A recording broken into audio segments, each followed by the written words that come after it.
la scène que je vais vous lire se passe exactement ici. Fermez les lumières, c'est la nuit. Et la scène commence de l'autre côté du fleuve.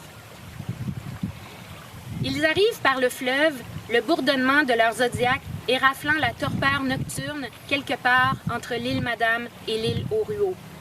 3 silences de cuir dans un canot pneumatique, cagoule rabattue sur le front, se laissent ballotter sans frémir au gré des vagues courtes.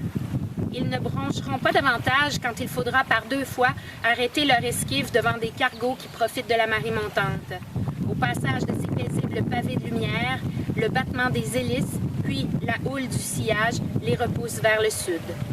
Qu'importe, une fois l'éblouissement éloigné, le canot s'élance de plus belle vers sa destination, la balise rouge de Saint-François, à la pointe est de l'île d'Orléans.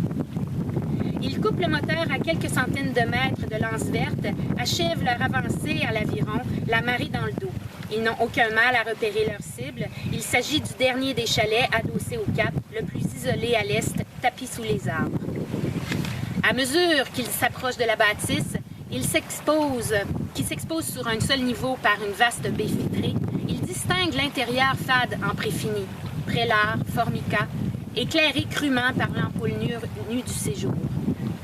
Le canot effleure des rochers, les 3 hommes accostent à l'écart, près d'un bosquet d'épinettes.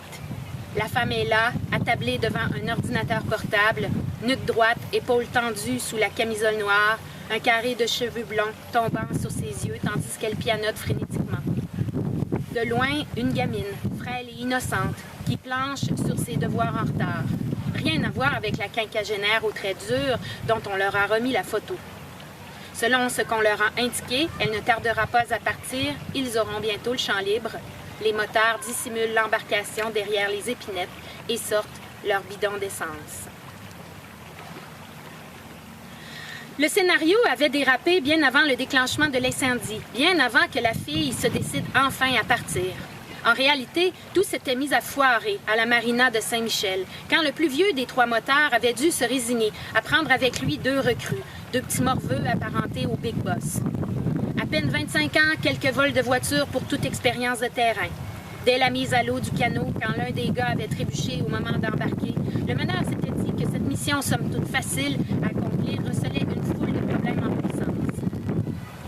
La Jeep de la fille avait à peine fini de se plaindre dans la côte que les 3 hommes s'étaient précipités vers le chalet pour récupérer l'ordinateur.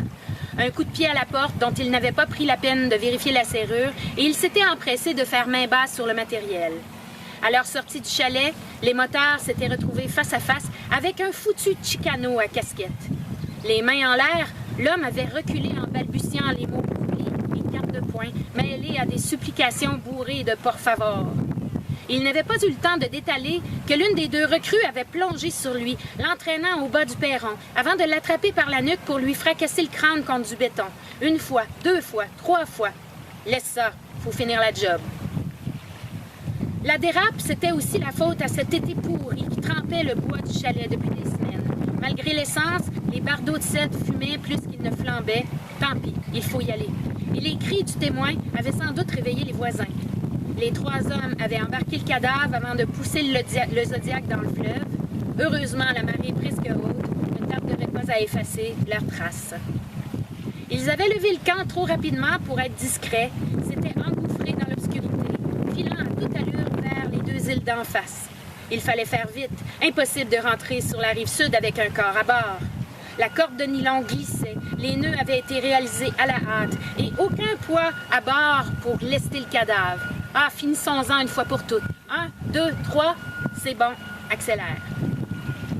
Le corps de Carlos Linares, libéré de ses assaillants, avait flotté un moment dans les remous laissés par le canot, son chandail ensanglanté disparaissant